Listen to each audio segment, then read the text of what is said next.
Assalamualaikum warahmatullahi wabarakatuh. Perkenalkan, nama saya Siti Binar Maharani dari kelas 3A, Fakultas Hukum Universitas Surya Kencana.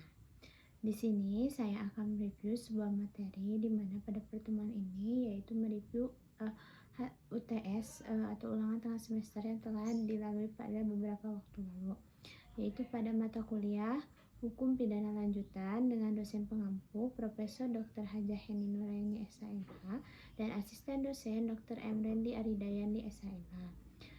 Pada UTS yang telah dilaksanakan beberapa waktu lalu ini membahas yang pertama yaitu mengenai bab 1 percobaan. Percobaan disebut juga sebagai fogging dalam bahasa Belandanya, di mana percobaan ini diatur dalam buku 1 bab 4 pasal 53 sampai dengan pasal 54 KUHP. Dalam pasal 53 ayat 1 dijelaskan mengenai pengertian dari percobaan, yaitu mencoba melakukan kejahatan dipidana jika niat untuk itu selesainya pelaksanakan itu bukan semata-mata karena kehendaknya sendiri. Lalu pada ayat keduanya yaitu dijelaskan mengenai maksimum pidana pokok terhadap kejahatan percobaan adalah dikurangi sepertiga. Pada ayat pertama itu mengenai pengertiannya itu kita bisa memberikan contoh, yaitu di mana seseorang berniat mencuri handphone dan sudah melakukan aksinya untuk mencuri handphone tersebut. Namun tiba-tiba terdapat salah satu temannya yang melihat aksinya tersebut, maka dia tidak menyelesaikan aksinya tersebut karena sudah ketahuan oleh temannya. Itu termasuk ke dalam contoh percobaan. Lalu pada ayat 3-nya yaitu dimana pada pasal 53 ini yaitu menyebutkan jika kejahatan dalam pidana pokoknya dipidana dengan hukuman mati ataupun hukuman seumur hidup, maka dalam pidana percobaannya dijatuhkan maksimum 15 tahun penjara. Pada ayat 4-nya yaitu pidana tambahan bagi percobaan adalah sama dengan kejahatan selesai. Selanjutnya yaitu ada pasal 54, di mana pasal 54 ini menjelaskan mengenai mencoba melakukan pelanggaran tidak dipidana. Jadi jika seseorang melakukan suatu tindak pidana berupa pelanggaran bukan kejahatan, maka ia tidak dapat dipidana. Lalu ada unsur-unsur dari percobaan ini ada 3, yaitu yang pertama mengenai adanya niat, di mana niat ini merupakan yang masih ada dalam batin si pelakunya, tidak bisa dilihat oleh orang lain. Dan niat ini merupakan suatu niat yang jahat untuk melakukan suatu kejahatan. Lalu yang kedua adanya permulaan pelaksanaan. Permulaan pelaksanaan ini itu dimana si pelaku ini sudah melakukan atau memulai melakukan aksinya. Lalu yang ketiga, pelaksanaan tersebut tidak selesai bukan semata-mata karena kehendaknya sendiri. Artinya, pelaku telah melakukan aksinya namun ia tidak menyelesaikan aksinya tersebut bukan karena kehendaknya sendiri, namun karena orang lain ataupun faktor lainnya.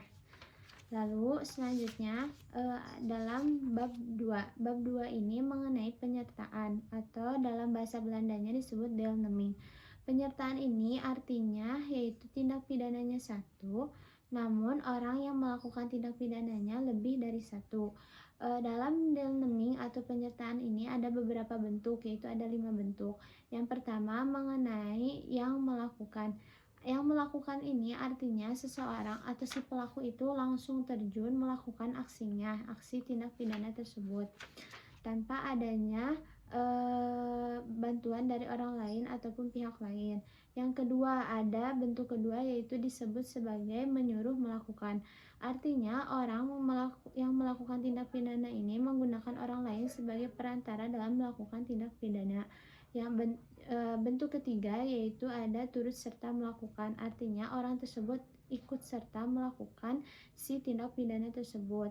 Bentuk keempat yaitu yang menggerakkan atau menganjur, artinya orang yang menggerakkan orang lain untuk melakukan tindak pidana dengan menggunakan sarana-sarana yang telah ditentukan oleh undang-undang. Dan yang kelima ada yang membantu melakukan, artinya seseorang itu membantu pelaku dalam melakukan tindak pidananya tersebut. Dan pemidanaan dalam membantu ini sama dengan percobaan, yaitu di mana hukumannya dikurangi sepertiga, dan apabila pidana pokoknya adalah hukuman mati ataupun seumur hidup, maka maksimum pidananya adalah 15 tahun penjara. Lalu selanjutnya ada mengenai bab 3. Bab 3 ini atau perbarengan tindak pidana diatur dalam buku 1 bab 6, yang itu dalam pasal 63 sampai 71 KUHP. Di mana perbarengan atau gabungan tindak pidana ini diartikan sebagai seseorang yang dengan satu perbuatan mengakibatkan beberapa aturan pidana dilanggar, ataupun seseorang dengan beberapa perbuatan mengakibatkan beberapa aturan pidana dilanggar. Perbarengan ini ada beberapa macam. Yang pertama ada perbarengan peraturan atau konkursus idealis, yang kedua ada perbuatan berlanjut, dan yang ketiga ada perbarengan perbuatan atau konkursus realis. Dalam perbarengan peraturan atau konkursus idealis ini dikenakan dijatuhkan sistem absorpsi dalam pemidanaannya, yaitu dijatuhkan pidana pokok yang terberatnya. Lalu yang kedua ada perbuatan berlanjut. Perbuatan berlanjut juga sistem pemidanaannya yaitu absorpsi lebih lanjut. Dan yang ketiga ada perbarengan perbuatan atau konkursus realis. Ini kejahatannya diancam pidana pokok sejenis, yaitu terhadap kejahatan-kejahatan, ataupun bisa juga terhadap kejahatan dengan pelanggaran, ataupun bisa dengan pelanggaran dengan pelanggaran. Mungkin sekian yang dapat saya sampaikan, kurang dan lebihnya mohon dimaafkan. Wassalamualaikum warahmatullahi wabarakatuh.